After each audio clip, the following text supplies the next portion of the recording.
Hello everyone! Come one, come all, come in general. This is Top Knot Analysis, your favourite YouTube video essayist reviewer talkie man on the YouTubes, Reddits, Tickety-Tockerinos, and assorted other sites I probably forget to use sometimes. In fact, better yet, I'll start at the beginning of this chapter. Okay. Breaking in. True to her word, Yangchen let Kavik fly Nujian. Okay, sorry, more context. Kavik is the water-bending bloke I mentioned at the beginning, and Nujian, I believe, is Yangchen's sky bison, I'm assuming. Anyway. True to her word, Yangchen let Kavik fly Nujian, but only in a straight path, low to the water for a short time. He barely got to hold the reins before she took them back. "We can't risk you veering off course," she'd explained. "You'll get more chances in the future." They skimmed along the low waves of the Baiji Sea. The warm, wet air made Kavik's skin clammy. He was down to his kussbuck. Heavy winter clothing was a relic of the past, unnecessary where they were going. "We're crossing into Zhonduri waters," Yangchen said, examining the sky and the horizon, reading winds and currents Kavik could only guess told her their position. He wasn't an experienced open ocean wayfinder. The Avatar's lemurs perched on the saddle horn, their polished greenstone eyes fixed on him in case he made any sudden movements. He could admit, in daylight, when they weren't screaming and trying to steal his teeth, they were very cute. Pick, the one with the torn ear, had eaten some seeds out of his hand and accepted a few scratches under the chin. There were no other humans present. They'd departed on Nujian in a caravan of air nomads and bison, the residents of the town below the temple cheering as they flew overhead. Toward the end of their trip, Yangchen diverted off on a separate path. The other airbenders pretended like they didn't just see their spiritual leader leave them without saying where she was going. "The pickup boat knows to come to a specific location should I ever announce a visit to Zhonduri," Yangchen had explained earlier. "I will hand you off there, and then return to the caravan, since it's part of my official cover." She had no reservations about referring to her fellow air nomads as such. "My minister left before us on a ship, while we were still at the air temple, and made public arrangements for me to plead my case. The Avatar still hopes for better conditions in the Shang cities, and she's willing to go to each one in turn, like a proper beggar. The minister is the one from Nanyan who's selling you out. Oh wait. This minister is the one from Nanyan who's selling you out? Yes, Yangchen puckered her lips. "My actions are believable because of how badly I fumbled my first try in Bin Er. I'm sure by now he's let every Shang on the island know I was refused. And when I get to the safe house, you sit tight until I return from groveling in front of Zhong Duchesse. It won't take long because she'll refuse me to. She's the one who currently has control of unanimity, after all. My contracts have experience and local knowledge, so we'll want to consult with them on a plan to find out which shipment the assets will be traveling on." If your loyalists in Jonduri know what they're doing, why don't you have them try to get closer to Chicey instead of me? They're too old, Yangchen said curtly. Kavik tilted his head to her. What I mean is, they've lived in Jonduri for a while and people know them, she explained. You, however, will be a completely fresh face once you're on the island. We barely even need a cover for you. You came from the north because you were promised work, no family or friends in town. The same story I used on you. His one victory over her, no matter how short-lived. She took the reminder well. If it works, it works.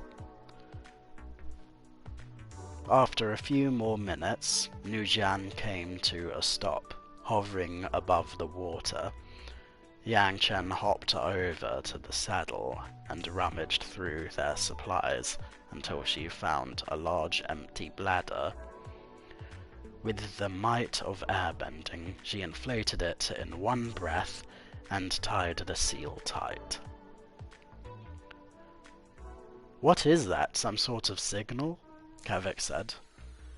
And if we're at the handoff point, where's the boat? She tossed the bladder over the side, where it bobbed gently. A makeshift buoy. The boat won't be here for another hour. Nujian and I can't be spotted anywhere near it, and the float is for you to hold on to. I know I said it was a handoff, but it's really more of a dead drop. Yangchen made a scooping motion with her arms, and Kavik was sucked bodily into the air, the same way he'd been caught when they first met. He flew backward over the edge of the saddle and into the water. Popping his head above the surface, he grabbed the float. His eyes burned with salt and indignation. This was always the plan, Yangchen said. Consider it payback for trying to kill my lemur. The sea was warm. Kavik was a waterbender, a good swimmer to boot, and in no danger of drowning or freezing. But that was beside the point. Pick forgave me! Yangchen callously nudged him in the forehead with the end of her staff, sending him drifting away. Pack did not. Kavik rode the serene ripples of the water up and down and cursed the Avatar's name with each one. She'd flown away without so much as a glance back. He wasted some time dreaming of an appropriate prank as revenge, before remembering he had no plans to remain in Yangchen's company any longer than necessary. The point was to get out of Bin'er, not live up to his parents' hopes and dreams for companionhood glory. The pickup boat arrived sooner than she'd promised. The small fishing vessel approached with sails furled, pushed along by the man standing in the stern. His motions of waterbending were different from the form Kavik practiced, prone to sudden fast movements among the slow, his hands winding around each other as if he were reeling bolts of silken thread. The boat came to a stop beside Kavik. The man reached down, and they clasped each other by the forearm. The sensation of being helped out by the water by a strong, reliable presence made Kavik think for a moment that Kal Yan, wearing a different face, had come to pick him up. His rescuer looked nothing like his brother, though. The wiry waterbender was twice as old, in his 40s. He had a longer face and a chin like a stone plinth. After pulling Kavik on board, he broke out into a large smile. "Hey!" he said. "You're kidding!" He was. Kavik dried himself off with a flick of waterbending, stepped back and bowed. Kavik, of Longstretch, named after my mother's grandfather. My uncles are Urijak and Tapisa. Tayagum, the man responded. Of the Orca Islands. After my cousin, my parents are Angtan and Taganak. He tossed Kavik a heavy pile of rigging. I need you to help me get out of these doldrums, Kavik of Longstretch. Oh, hello, sorry for bothering you. I want to offer a no thank you. Thanks, but no thanks. Where was I? Together, they turned the boat around and water-meant swells to ride out of the patch of windless sea. Acting as the sole force, moving a vessel was tiring work, and Kavik was glad when the breeze picked up. Once they unfurled the sails, they could take a breather. It's nice to meet another waterbender, he said as they worked on the rigging. Tayagum seemed amused by his new passenger. Don't they have those in Binner? Kavik shrugged. It's nice to be out of Binner. I spent some time there once. Of course, this was before the Platinum affair. Take in the jib a little bit, would you? Kavik haunched over the cleat and shortened the lines. Little more, Tayagum said. Is Mama Ayanerak still doing her thing over by the inner corridor? Kavik wasn't surprised he knew Ayanerak. The woman was a landmark, weathered by the changes in the city, but still recognizable by visitors far and wide. It's the International District now, he said. Her place is still standing, though. Is this enough? Perfect. And they say city kids can't sail. Perfect, and they say city kids can't sail. Kavik scoffed as he got up. I'm not a city kid. We only moved to the continent when I was... A rope looped around his neck. Garrett! His mind screamed. Kavik barely got one hand up through the slack before it tightened, smashing his own forearm into the side of his head. The boom of the mainsail dropped. Kavik was hauled into the air by the connected line, his feet dangling and kicking. With his free hand, he launched a water whip at Tayagum, but the man diverted the blast with a flick of his wrist. Tayagum looked up at his catch, who was struggling and twisting in the wind. Lars Finns, what do we have here? He said in an unwavering rhythm, no hint of a question. It's a good thing I found you. What happened to your boat? Kavik grabbed the line above his head and pulled on it to relieve the pressure. A rogue wave knocked me overboard, he said between gulps of air. I should never have been sailing alone. I'm lucky you came along. I was following a school of silver skin. I guess I was meant to bring home a different hull today. That was as far as the prepared exchange went. Finally satisfied, Tayagum took the bottom of the rope suspending Kavik and gave it a deft kick. The line unwound and Kavik dropped back on the deck on all fours. Okay, look, Tayagum said. I don't know what kind of raggedy kids games you play in Binner, but in Jonduri, you better keep your head on straight, or you'll lose it. The pickup could have been compromised. You should have been ready to gut me and steal the boat the instant you laid eyes on me.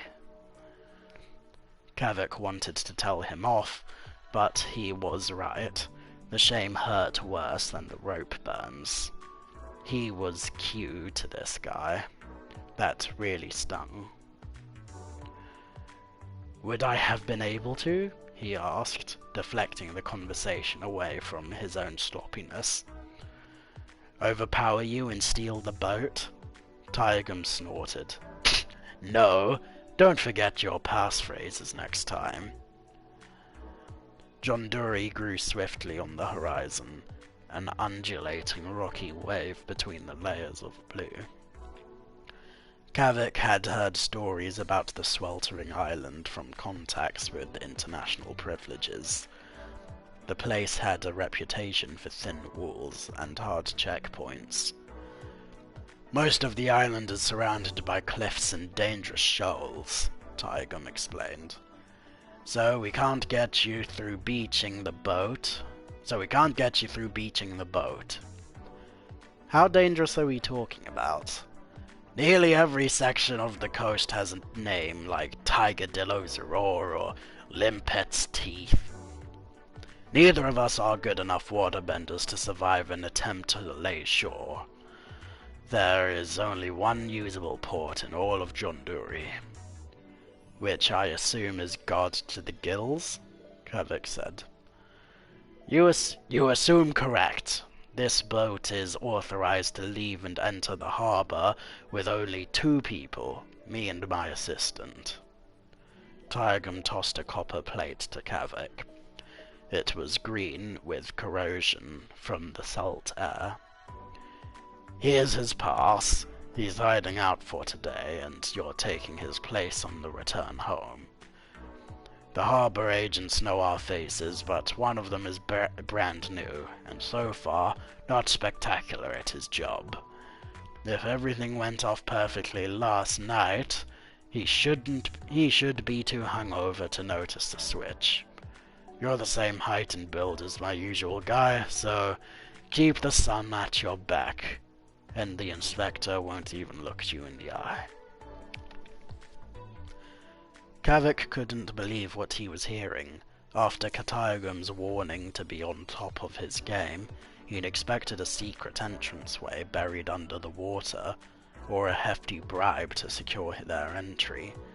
This was walking straight in through the front door and hoping no one noticed. Are you kidding me? I've seen shell games run by 12-year-olds less flimsy than this plan. This was the plan we had time for, so, therefore, it's the plan. Simple beats complex, most of the time. This distinctly felt like one of those other times.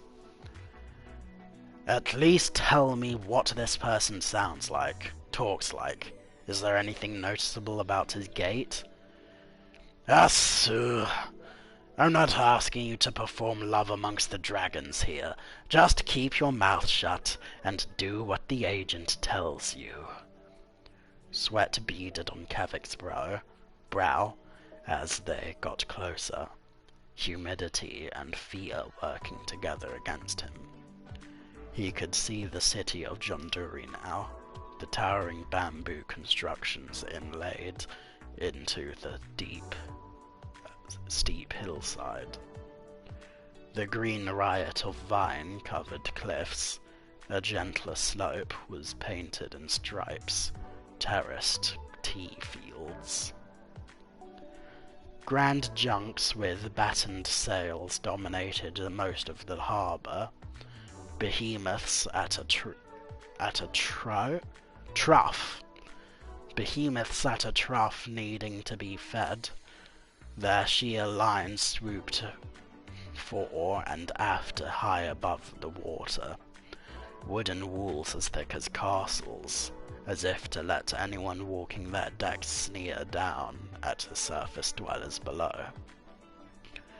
Smaller docks handled the boats the size of Taegum's.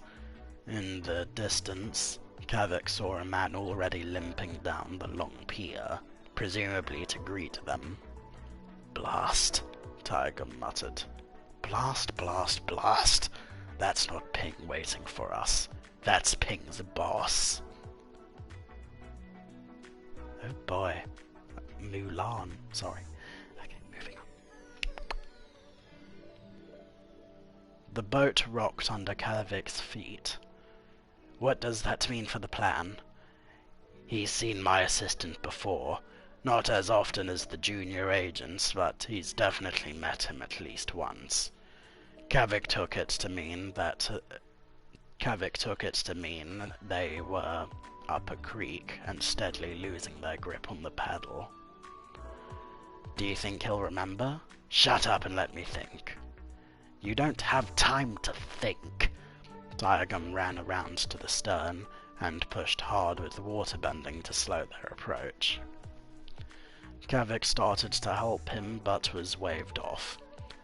No, if we stop too soon it'll look suspicious.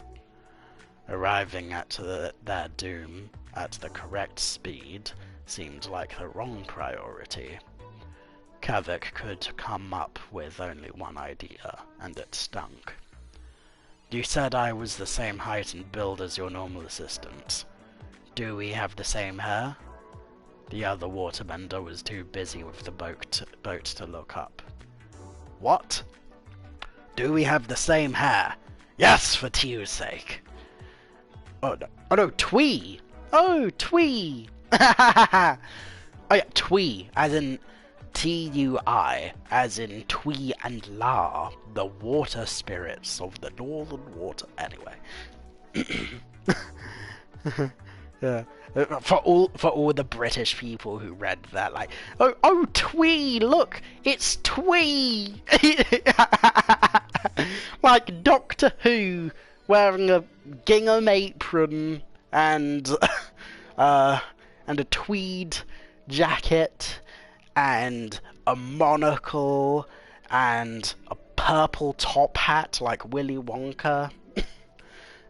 What else is Twee? I don't know, finishing every sentence like, Fildy dangle, my Crapton Bojangles, I must fandangle that this current potentiangle is most unsightly for the purposes of what is currently rightly.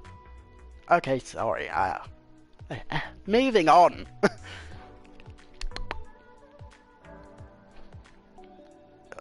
Yes, for Twee's sake. You're both lanky brats with wolf tails. Why? Kavik waited for the boat to rock in case the man on the dock was already watching. On the next upswell, he snagged the toe of one foot on the heel of the other, fell face first into the railing, and landed on his nose with a crunch. Stars of pain blinked in the darkness.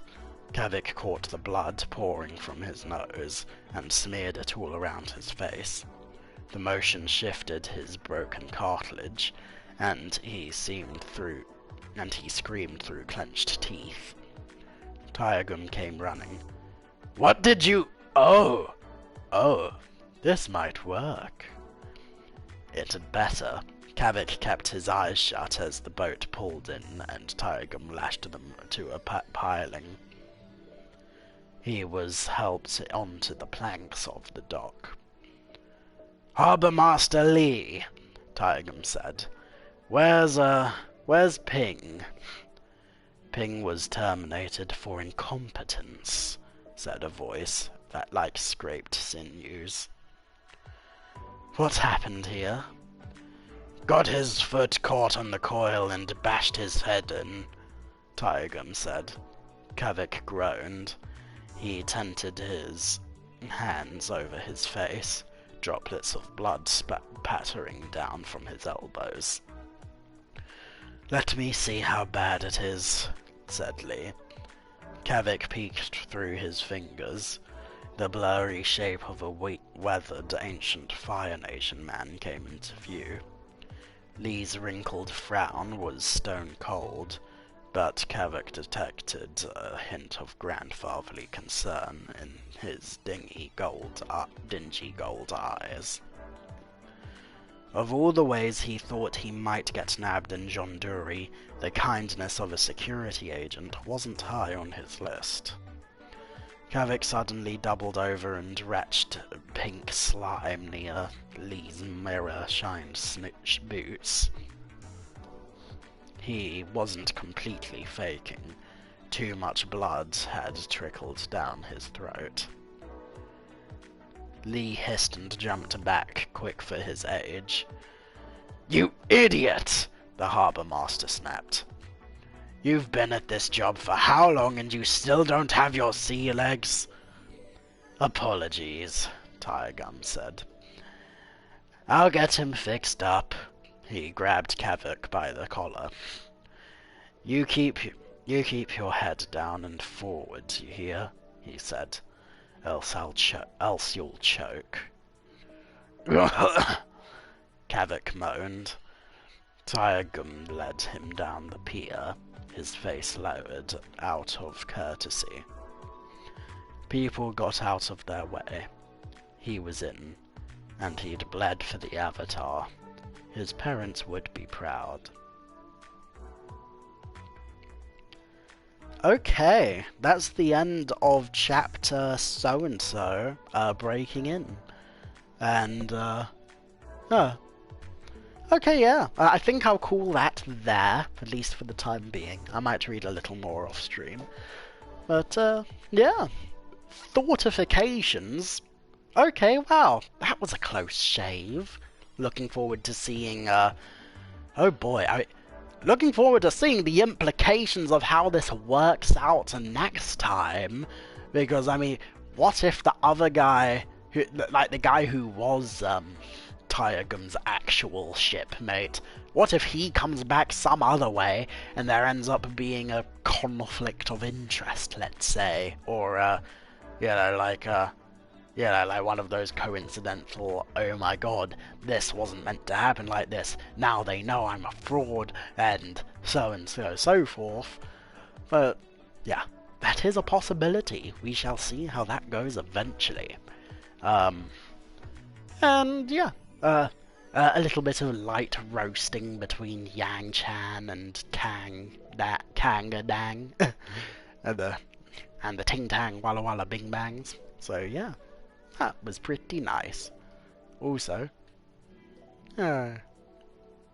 anyway, book. Look at this book.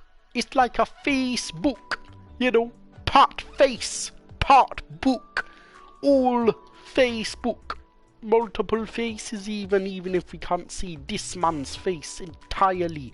He even don't have the eyes in even, so that's how you know it's an anime flashback where one of these dudes died, and I give you a hint, it's not the one who looks young enough to be hired into Hogwarts.